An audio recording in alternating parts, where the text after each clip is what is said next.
Vamos lá, consegui. Vocês estão vendo aqui a minha tela? Então, né? Estamos. Ótimo, obrigada.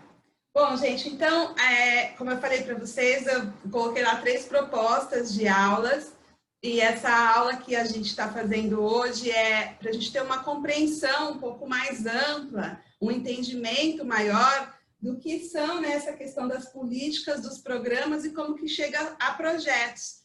Porque nós trabalhamos nos projetos. Quando a gente está lá fazendo seleção, quando a gente começa a trabalhar numa prefeitura, ou mesmo numa organização não governamental, em geral a gente vai para trabalhar no projeto. E ele é um desdobramento de programas que, por sua vez, é um desdobramento de políticas. E quando a gente não tem essa compreensão de como se dão esses desdobramentos, aí fica um pouco mais complexo da gente conseguir lidar com esses desafios que a gente vai enfrentando no nosso dia a dia. Então, o que eu acho interessante para a gente começar a pensar, eu não vou falar muito antes da Constituição de 88, tá, gente? Porque senão a gente vai ficar uma hora só fazendo um histórico. Mas só para a gente ter uma ideia, como que as políticas elas vão sendo formuladas? Então, quando a gente passou aqui, o nosso país, o Brasil, pela Assembleia Constituinte, que foi um pouco antes, né, da Constituição de 88, muitos grupos, muitos movimentos, organizações sociais, organizações de classe, sindicatos, todo tipo de organização que a gente pode pensar, estavam naquele momento se mobilizando para que se tivesse na Constituição de 88 os princípios e as diretrizes de todas as políticas que se defendiam ali. Então, aqueles direitos que estão lá, né, no artigo 6, o direito à saúde, à educação, à assistência social, à moradia. Então, todos esses direitos, eles estão dentro do artigo 6, eles foram muito debatidos e muito discutidos durante a Assembleia Constituinte. Para vocês terem uma ideia, tinha grupos que faziam conferências, que faziam debates, teve reuniões em vários níveis, no nível local, de bairro, em nível, vários tipos de situação ali acontecia, de mobilização, para que as emendas, todas aquelas propostas, chegassem para essa Assembleia Constituinte. E lá passava pelo crivo das comissões, dentro lá da Câmara de Deputados, e aí vinha para ser debatido para a Constituição. Então, se vocês forem acessar as pesquisas, isso está tudo disponível na internet, de como foi formada cada política, vocês vão ver, por exemplo, que hoje, o que a gente chama aí, no caso da habitação, né, no Fórum de Reforma Urbana, ele já estava formado com várias mobilizações para poder defender o direito à moradia para que entrasse na Constituição. E, de fato, não entrou em 88, entrou o artigo 182, 183 como a função social da cidade da propriedade, mas o direito à moradia não foi contemplado. Ele vai entrar depois, no ano de 2000, após uma grande mobilização, uma grande luta. E, da mesma forma, nós todas que estamos aqui, todas e todos, eu vi que entrou mais gente, nós somos da área social, assistentes sociais, a parte também da assistência social foi sangue, suor e lágrimas. Para chegar na década de 88, para a gente ter na Constituição e depois ter a LOAS, foi muita gente ralando, foi muita gente discutindo, debatendo proposta, muitas arenas acontecendo de discussões e de diálogos, para quê? Para que fosse montado, para que fosse criado esse tratado que a gente chama de legislação. Eu costumo dizer que a gente já tem um tratado para ter uma sociedade com justiça social, porque se a gente seguir a legislação, tudo que tem lá dentro, não tem como a gente não ter justiça social no nosso país, vocês percebem? Então, o tratado ele foi feito, de alguma forma, eu lembro, posso falar por mim, né, na década de 90, quando eu estava lá debatendo a questão da LOAS, da Lei Orgânica da Assistência Social, a gente falou, nossa, a hora que essa lei for aprovada vai ser o máximo, porque a gente vai responder um monte de questões da sociedade, a gente vai responder um monte de questões do pessoal das populações vulneráveis, de baixa renda e tal. E depois não foi nada disso. E a mesma coisa a moradia, entrou lá em 2000 na Constituição, nossa, agora a gente vai ter os programas, a gente vai ter os projetos, nós vamos conseguir avançar em resolver a situação da moradia, e não foi bem assim, a gente vai comentar um pouco sobre isso. Então, no primeiro momento, a criação das políticas que a gente tem hoje, a maioria vem do desdobramento da Constituição de 88, que foi um processo de 2 ou 3 anos, com muitas discussões, e depois isso vem se regulamentando. Então, hoje a gente tem, da mesma forma que a gente tem a regulamentação da assistência social na LOAS e no SUAS, e a gente tem a regulamentação da política de saúde no SUS, e a gente tem a regulamentação, agora eu falei direito, da política de habitação no SINIS e no FINIS. Então, em várias frentes, as políticas foram sendo regulamentadas a partir daqueles artigos que tinham lá. Então, o Estatuto da Cidade, por exemplo, é a regulamentação do artigo 182 e 183, que trata da função social da propriedade. A política de saneamento básico é a regulamentação do direito ao saneamento. Então, na década de 90, nos anos 2000, a gente vai passar pelos processos de regulamentação para que esses tratados, esses princípios, essas diretrizes vão se tornar o quê? Programas.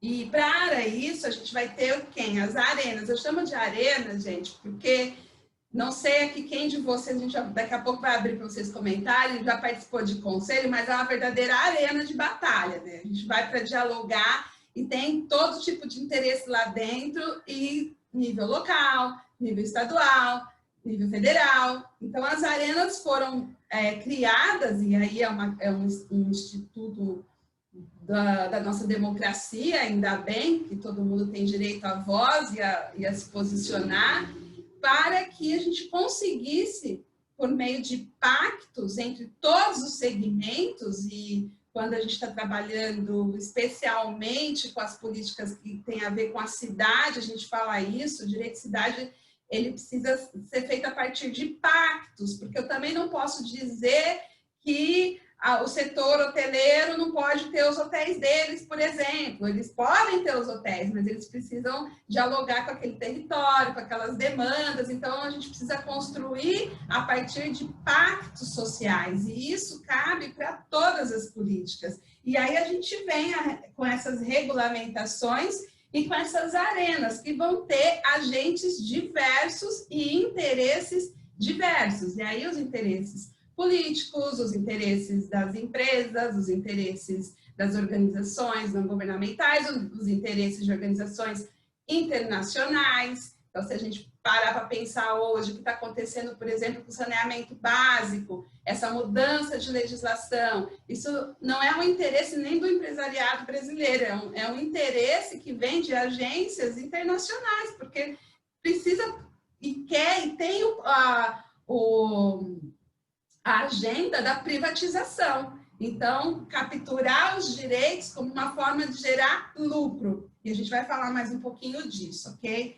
E hoje eu escolhi para a gente poder falar um assunto que eu conheço bastante, que eu vou dando os exemplos dentro do campo da habitação, mas eu quero que vocês reflitam, a Eva que está aqui é da área da saúde, que a mesma coisa acontece dentro das outras políticas. Os desdobramentos que a gente vai tendo quando a gente sai do primeiro nível de ação, porque a gente pode colocar a política aqui como e a gente pode colocar como um segundo nível os programas, e aí a gente vai trazer isso no projeto, que chega na comunidade, é o projeto.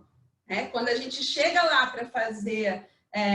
a Nádia falou aqui que está trabalhando agora com encostas, com o projeto de encosta. Quando chega lá para fazer essa urbanização, essa retenção de encostas, você já está aqui no projeto. Mas esse projeto vem da onde? Da política de habitação, que tem o SINIS, que tem o FINIS, que tem recursos, né? E que passou por programas, e aí o Estado da Bahia vai ter os programas dele aí de produção habitacional, de regularização, de retenção de encostas e todos os programas que ele vai ter, e isso vai se desdobrar em projetos, que pode acontecer com a CONDER, que é um órgão misto ligado ao Estado, mas poderia acontecer também com os municípios diretamente, não teria nenhum problema, ou com a Condé atuando nos municípios, como é o caso aqui de Salvador. Então, a gente tem como a política formulada, relembrando, por várias organizações sociais, mobilizações,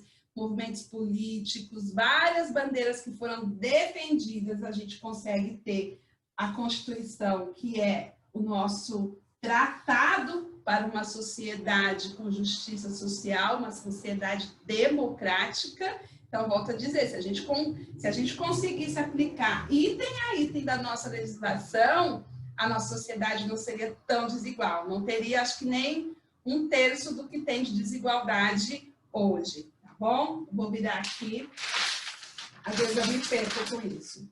Então, quando a gente chega nas arenas, o que a gente vai ter lá? Eu falei, né? Se a gente tem o SINIS, que é o Sistema Nacional de Habitação de Interesse Social, que é a mesma coisa no sentido da formatação. Foi formatado como um sistema da mesma forma que o SUS, que é o Sistema Único de Saúde, foi formatado como o SUAS, o Sistema Único da Assistência Social. Porque a ideia era o seguinte, eu tenho a Constituição, eu garanto o direito à moradia, à saúde, à assistência social, mas já se tinha as experiências anteriores de que quando o governo federal coloca recursos sem as normativas e os programas que tenham a ver com as demandas, o que se tinha, o que acontecia? Então, se o governo federal falava, não, agora a gente vai investir em vacina para pólio, e tem várias cidades que não tem mais isso, e aí ficava só se investindo naquilo, então um monte de município não tinha acesso àquele recurso porque não tinha essa necessidade. A mesma coisa, vamos dizer, educação, não, porque agora nós vamos investir em, sei lá, em caderno e lápis, mas pode haver municípios que não precisam disso, que está precisando de livro, mas o dinheiro é para caderno e para lápis, então não pode comprar livro. Então, aquele município ficava com caderno e lápis sobrando, mas não podia comprar livro. Então, essa era a lógica que andava o Brasil. E aí a gente pensa, não, calma, a gente tem, né, a política, a gente discute nas arenas o que são essas políticas, a gente cria as normativas de como, né, esses recursos que tem para a política vão ser administrados, onde nos programas, e esses programas, com esses recursos, vão ser destinados para os projetos, e aí a gente está chegando no 3º nível de ação, naquele nível de ação que é no município, que é na comunidade, e que tem que corresponder àquela política inicial. Como a gente sabe, isso vai se perdendo. Então, vamos pensar um pouco aqui. A gente falou do direito à moradia, está no Estatuto da Cidade. Aí, junto com o Sistema de Habitação e com o Fundo Nacional de Habitação.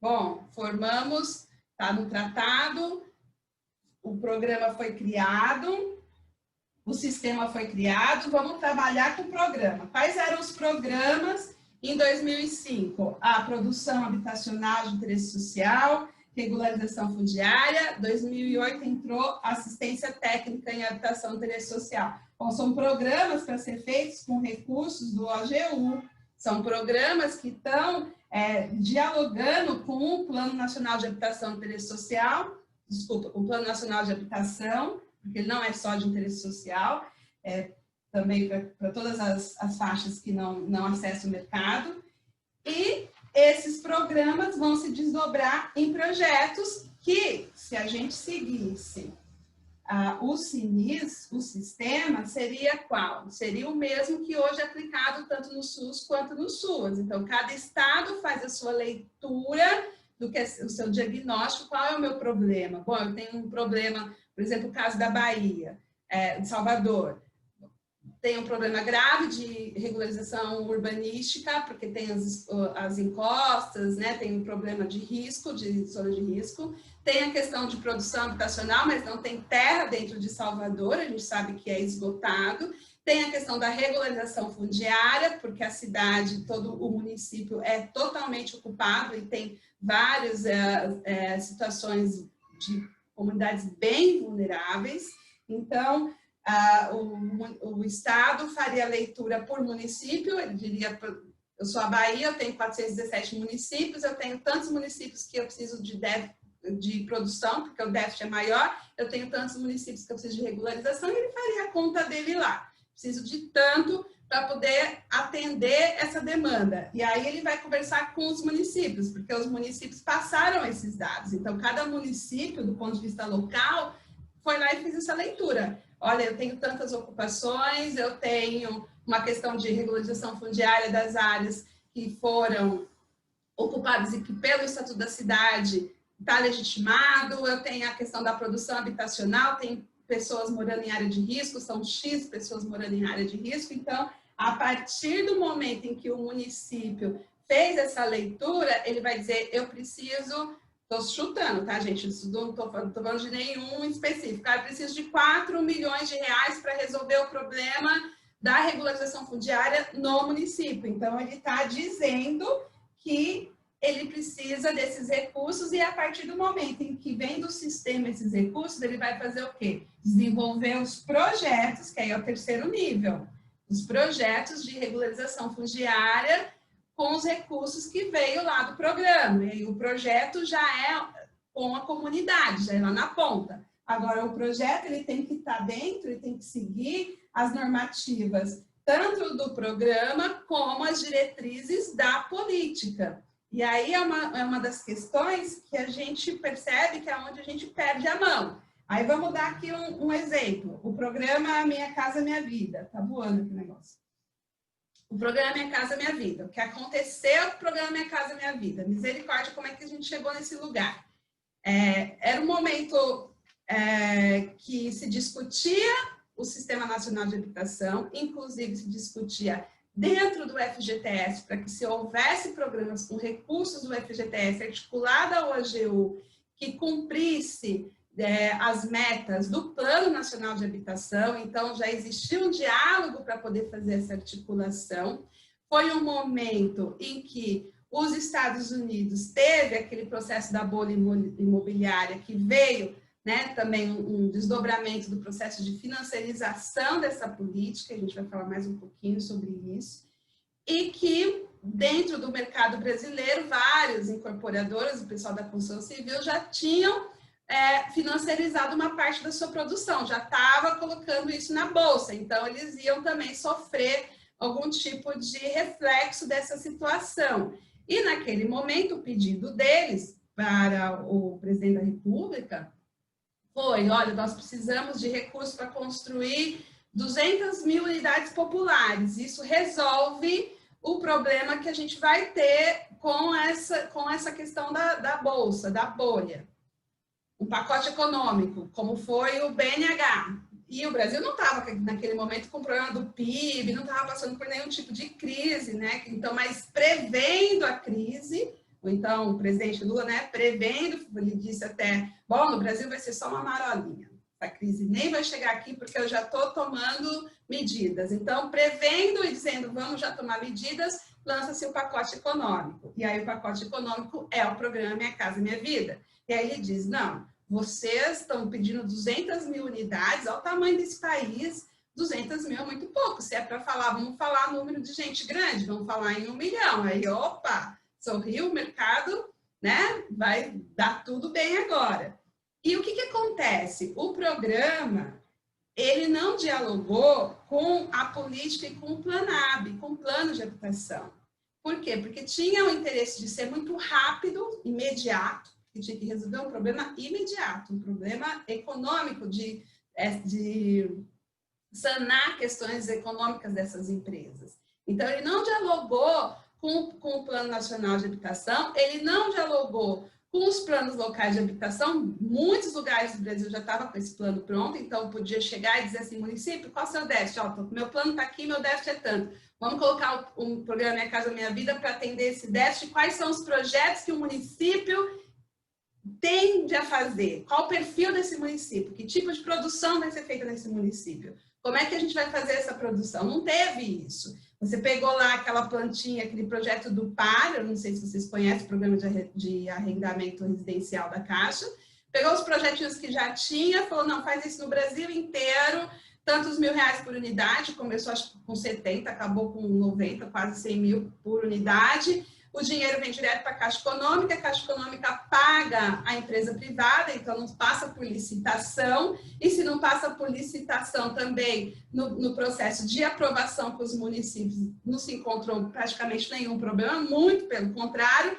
os prefeitos correram para transformar as áreas que estavam rurais em urbanas, porque eu quero Minha Casa Minha Vida aqui, ó, voto, vamos construir, né, e gera emprego e um monte de coisa se movimenta, e a gente vai conseguindo um ganha-ganha aí para todo mundo.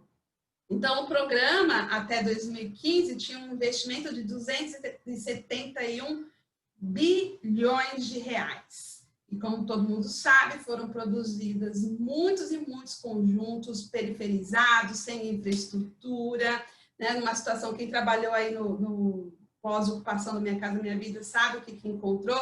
Então, são conjuntos que não têm nada a ver com aquelas diretrizes do direito à moradia digna. Isso está dentro do Sistema Nacional de Habitação. Direito à moradia digna. Moradia não é só casa. Você está em infraestrutura, você tem conexão com a cidade. Então, isso não foi observado. O que foi observado foi, vamos produzir, que a gente precisa aumentar esse PIB, segurar essa onda e faz do jeito que fizer. E foi feito no país todo assim, lógico que tem algumas poucas experiências que a gente sabe, que, por exemplo, Minha Casa Minha Vida, entidades, fez porque já tinha terreno, ou já estava caminhando com algum processo de mutirão, com um grupo de famílias, e aí com o recurso do Minha Casa Minha Vida, isso deu um adianto, mas isso também, de um outro lado, e eu falo isso na minha tese de doutorado, enfraqueceu os movimentos, porque eles ficaram tão focados em conseguir recursos do Minha Casa Minha Vida,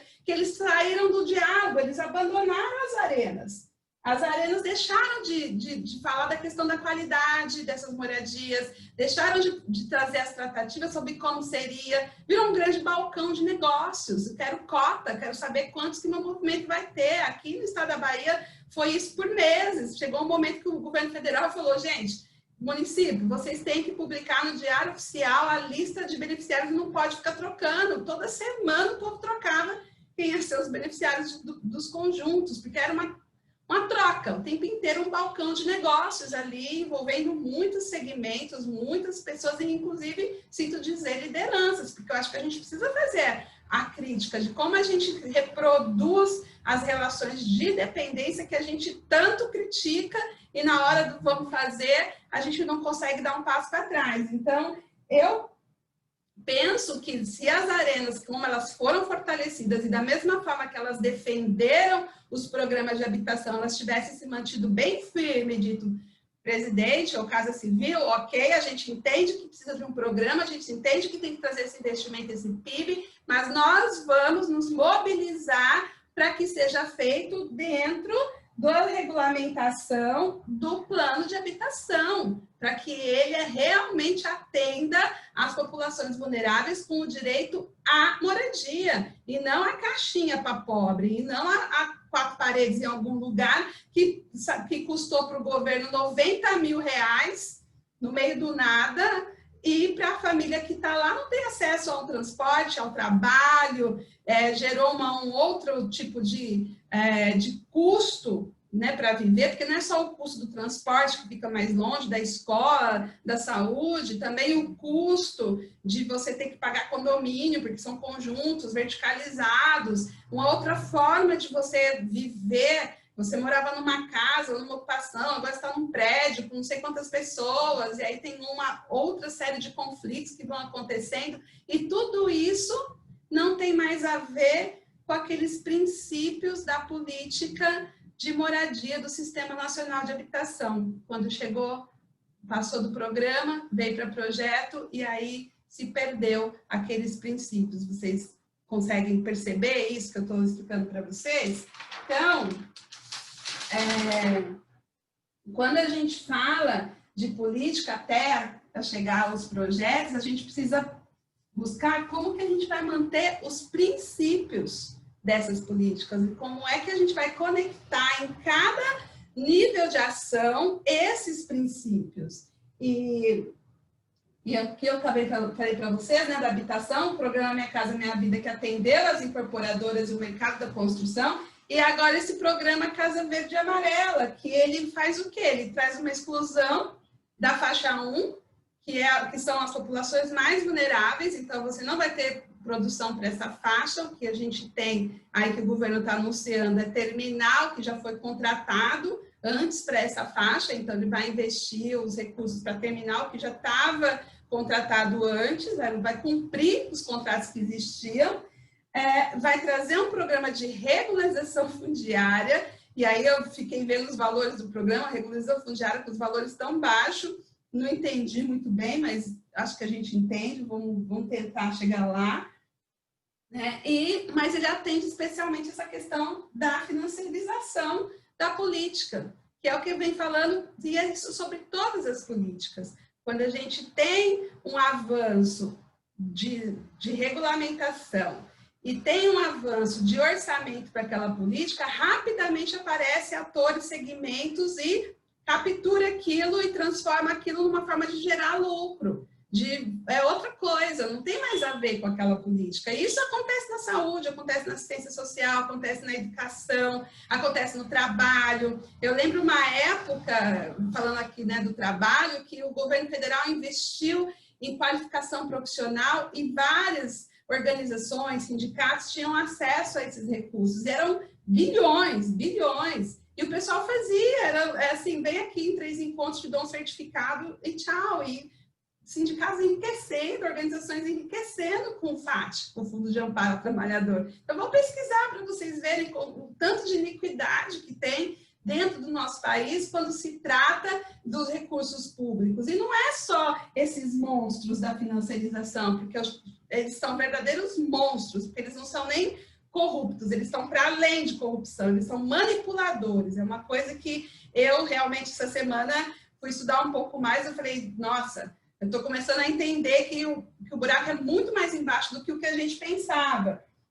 Então, aqui a gente tem vários fatores, que são os fatores da mobilização social, porque ela é o que faz o tratado, a legislação acontecer, porque se sentem pressionados lá e eles não vão conseguir dizer que não. Eu já passei por isso várias vezes em nível local. Eu lembro uma vez um município que a gente estava discutindo o plano diretor e era o lote mínimo, e os vereadores decidiram que o lote mínimo tinha que ser 150, 175 metros quadrados para a questão da regulação fundiária. Eu falei, gente, mas não dá certo isso, o município é todo ocupado com lotes de 70, 80, é todo... Então, naquele momento, quando a gente viu que eles não iam mesmo ceder, que eles iam continuar batendo o pé, eu falei, não tem outro jeito, vamos conversar com todas as associações, todos os movimentos de direito à moradia, encher aquela Câmara. E foi até engraçado, porque quando eles viram a Câmara toda cheia, todos eles foram lá e aprovaram o que a gente tinha colocado, que era o 125, que já seguia na Constituição e tal. Todos eles disseram, claro, não sei o quê, e com aquele jeito de vocês me deram um bypass, mas, gente, tem hora que não tem jeito, a gente tem que ir para o enfrentamento mesmo. Então, a mobilização que faz a gente conseguir que essas legislações sejam aprovadas, a mobilização que faz dentro das arenas que a gente consiga defender os programas, as normativas, a regulamentação. Então, como eu falei para vocês, a política habitacional, a arena morreu, arrefeceu, mas não foi só porque mudou o governo. Ela começou a decair em 2013. Assim, o momento em que o programa Minha Casa Minha Vida começa a não ter mais recurso, estava todo mundo esgotado, os movimentos também estavam esgotados, porque eles estavam há décadas ali naquela guerra para conseguir aprovar certas normativas que até hoje não foram aprovadas e provavelmente não serão nunca, que demanda essa questão, né, da distribuição de recurso público chegar para o ente privado, mesmo que seja organização social, e isso ficou em discussão mais de uma década dentro das arenas, e o dinheiro começou a acabar, a discussão perdeu sentido, a qualidade ficou aquela mesma, e a gente precisa repensar tudo isso, porque não podemos jogar fora toda essa experiência. Afinal de contas, a gente sabe o que a gente criou. Não é pouca coisa um estatuto do direito à cidade. Então, assim, a gente tem essa questão dos interesses políticos e essa questão dos interesses da financiarização, que isso é uma coisa mais nova e que eu realmente não tinha e não tenho, eu não sou expert nesse assunto, nem pretendo me achar expert, mas eu não tinha muita compreensão do tamanho que era isso. E esses dias todos aí eu venho revendo algumas coisas que eu escrevi, alguns artigos, algumas aulas que eu dei, e eu peguei um vídeo de uma aula minha que eu falava assim, não dá para entender como é que se aprova esse tipo de legislação no município, como é que o conselho que passa pelo conselho, como é que passa pela questão ambiental, pela questão de licenciamento, como é que isso pode acontecer, quem que explica, né? E agora já está sendo explicado, a relatora da ONU, que é a relatora atual, o nome dela é Leiliane, ela fez agora um vídeo, um filme, já trazendo bem explicado, né, no Beabá, como que se dão esses processos. E aí eu fui fazer uma reflexão sobre o centro histórico aqui de Salvador, porque eu não entendi como é que tinha acontecido todo aquele processo lá. Eu lembro que em 2005, eu não morava aqui, já se falava da questão de chegar ao paro no centro histórico, habitação no centro histórico, e aí tinha os processos que já estavam andando de revitalização, que tem, né, como tem a questão histórica, tal, isso já estava acontecendo, e durante alguns anos aconteceu uma verdadeira expulsão das famílias. Tinha um pouco mais de 2.000 famílias morando no Centro Histórico de Salvador, isso talvez no começo dos anos 2000, e quando a gente chega em 2008, 2009, deve ter ficado 100 e poucas, 117 foi que eu fiz um projeto em 2013, que ficou, né, da 7ª etapa, porque o projeto foi desenvolvido por etapas. E teve um momento ali, e saindo dessa questão da própria, para a gente entender como a financiarização chega e reflete na habitação.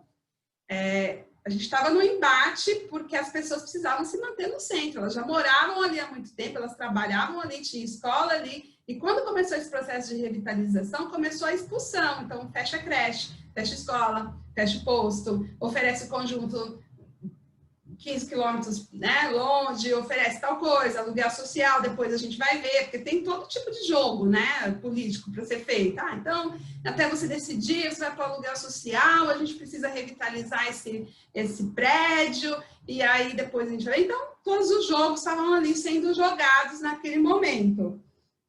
E disso, depois da 7ª etapa, em 2013, eu até participei aqui em Salvador da regulamentação das EIs, onde ficaram as 100 e poucas famílias que restaram no centro histórico, para que elas pudessem conseguir se manter lá, né? Que as EIs fossem regulamentadas, para que elas não fossem expulsas por outros processos. E depois disso, durante, aconteceu um outro fenômeno, que foi a venda da maioria dos casarões e dos imóveis que tinham lá para grupos imobiliários. E esses grupos compravam dos proprietários, que eram igrejas, convento, pequenos... Compravam por valores assim, 100 mil, 150 mil, e pagava para a pessoa sair, a pessoa que estava lá ocupando, 5 mil, 10 mil, né? Estamos comprando, vamos reformar... E assim eles foram comprando muitos imóveis. E depois tem uma pesquisa aqui da UFBA, da professora Laila Moradi, que ela mostra na pesquisa dela, passado pouco menos de 1 ano, 2, esses imóveis que eles compraram de 150 mil, eles venderam por 300 mil, por 500 mil, para outras incorporadoras, que hoje eu imagino que sejam as mesmas com CNPJ diferente, um grupo só com vários CNPJs. Vem um grupo, compra e expulsa as pessoas, vem outro grupo, compra por um valor absurdo desse grupo, e aí faz o quê? Lança um projeto de revitalização, lofts, joalheria com vista para o mar, um super luxo, um hotel acima de 5 estrelas de luxo. E aí, quando lança um projeto desse tamanho e coloca lá como ativo, né, para essa coisa do mercado, da bolsa, começa a vender, porque vai valorizar tanto. Então, a pessoa compra o quê? A especulação daquilo. mas o projeto em si nunca saiu do papel. Então, são grupos que foram lá, compraram, fizeram um projeto, especularam em cima disso, ganharam milhões em cima desse tipo de projeto, desse tipo de especulação dentro da Bolsa, como ativo. As pessoas que compraram essas ações, esses ativos, provavelmente estão lá sem render nada, porque eles não desenvolveram nunca, nem tem interesse em desenvolver, o centro fica lá fechado. E o centro está lá, morto, né? Perdeu a vida, não tem mais aquilo que tinha, as pessoas morando, as pessoas vivendo, servia para morar, era um lugar de moradia popular, inclusive perto do centro antigo, perto de muitos postos de emprego, perto ali na ponta do subúrbio. Então, é um lugar essencial para moradia, e hoje está lá todo fechado, e o mercado, essas incorporadoras, tiveram um grande lucro, e para eles é lucro manter aquilo tudo lá fechado, porque virou ações aí, foi vendido. Então, assim, essa questão da financiarização, pelo que eu fui entendendo, eles não geram riquezas, eles extraem riqueza.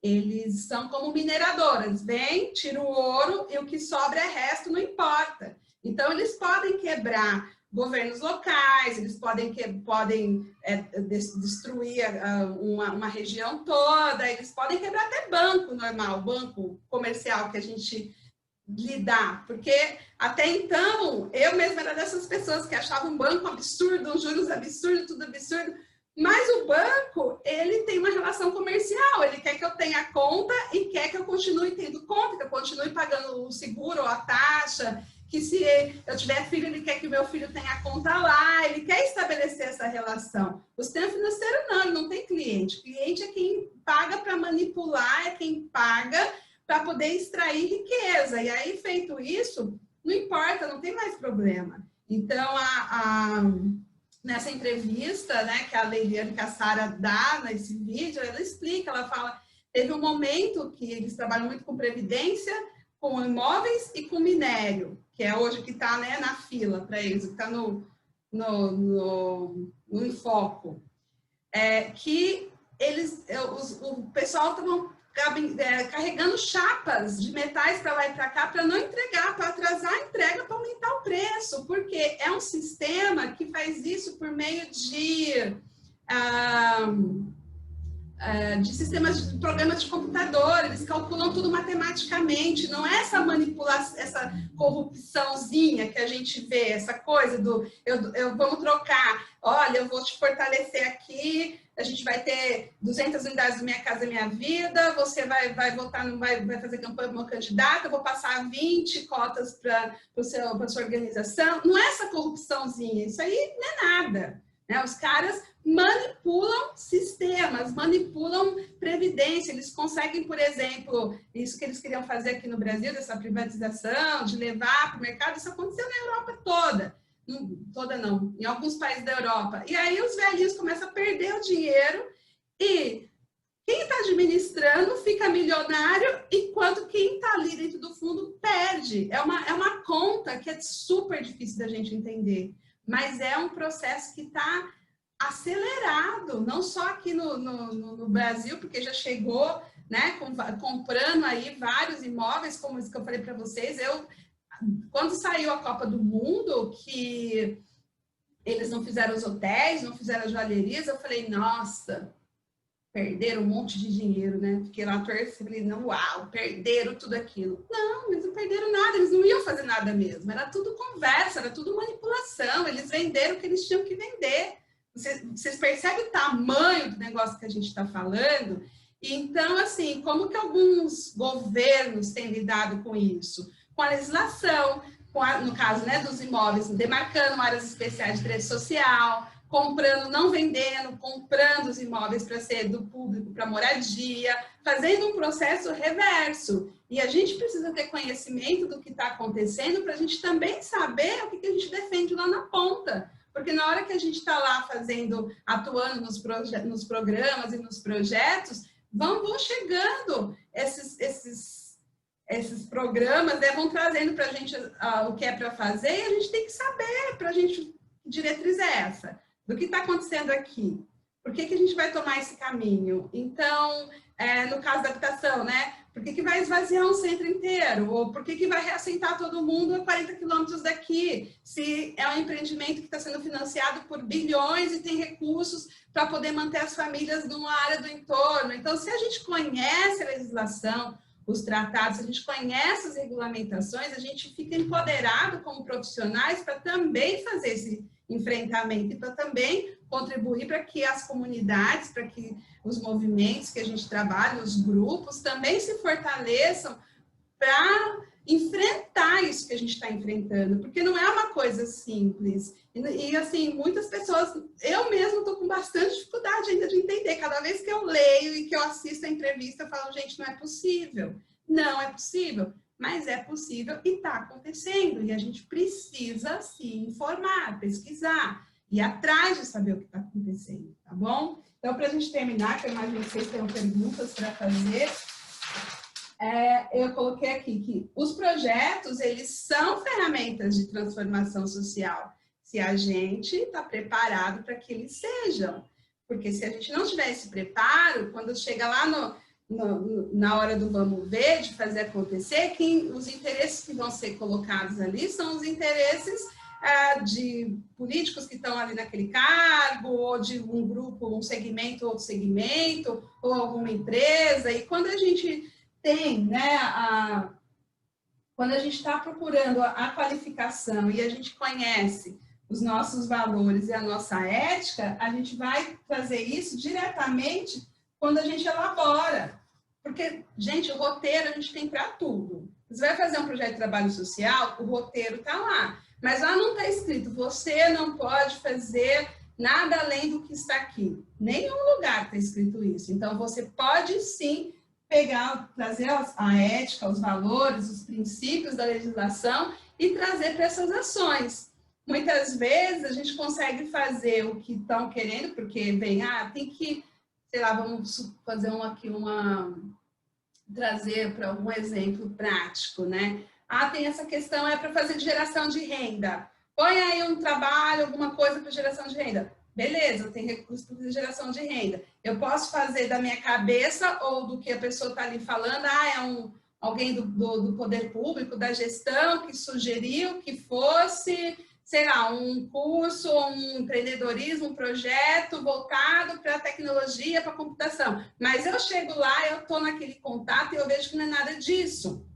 E eu vejo que ali existe, as pessoas já têm a sua forma de viver, a sua forma de geração de renda, que aquilo precisa ser melhor trabalhado, que aquilo tem que ser valorizado, que aquilo tem que vir com todo o aporte, o suporte de recursos, de qualificação e de trocas para que aquelas pessoas continuem fazendo o que elas sabem e gostam de fazer e isso gere o sustento delas. Então, ok, eu estou resolvendo a questão da geração de renda, mas não precisa ser exatamente o que você quer. Eu fiz a minha leitura comunitária, eu fiz meu projeto de forma participativa, eu procurei trazer a questão da governança para que todo mundo participe, e está aqui esse. Não tem como o gestor dizer não está bom.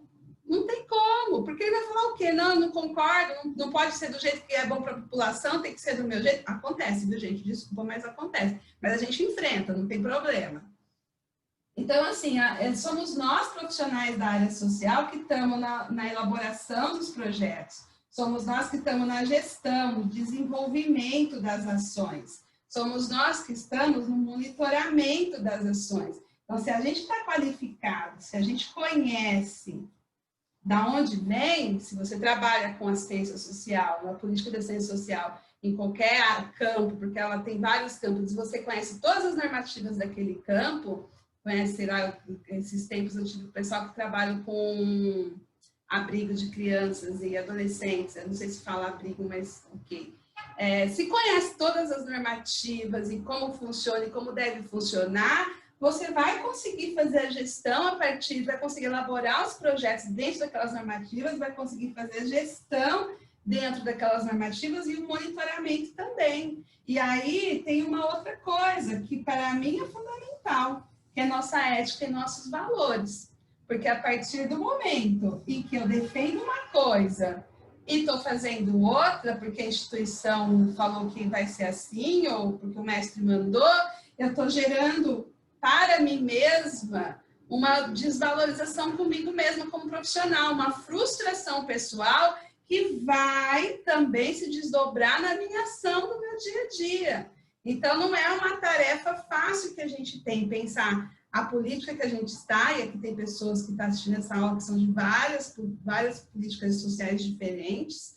Então, conhecer a política que você está no campo de ação, quais são as normativas, as regulamentações, o que já teve de programa, buscar um pouco a avaliação desses programas, se já existiu, se já tiveram, porque a gente vai cometendo os mesmos erros, né? O programa Minha Casa Minha Vida é uma reprodução bem mal feitinha do BNH, né? E esse programa Casa Verde e Amarela agora nem isso, é só atender aí uma questão do mercado. Por quê? Porque se mostrou que na pandemia o mercado imobiliário, quem vendeu imóvel, quem comprou imóvel foi a faixa 2. Os ricos não compraram imóveis, a faixa 1 não tem como, né, porque não participa do mercado, mas a faixa 2, que é essa faixa que ganha de 3 mil a 5 mil reais, foi atrás de comprar um apartamento, de comprar um imóvel, porque queria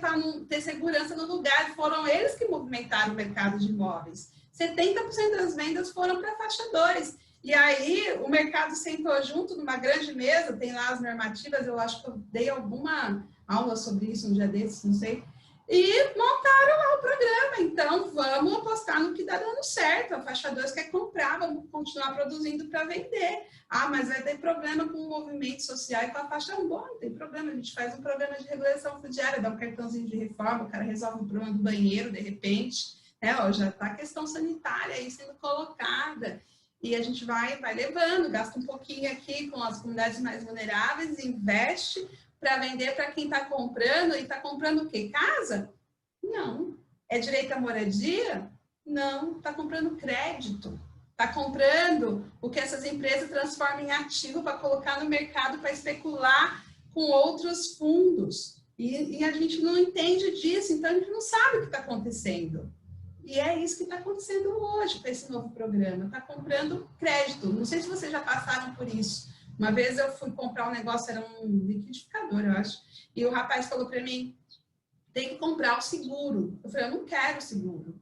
Ele falou, mas senhora, eu falei assim, olha, eu não quero o seguro. Ele falou, então eu vou colocar um desconto de 10, 15% e vou colocar o seguro porque eu preciso de vender o seguro. A loja não vive de vender produtos. Se ela só vendesse produto, ela nem existia mais. Ela te vende o crédito, o seguro, o serviço que está lá, o financeiro da coisa. Que eu nem sei como que direito é isso, né?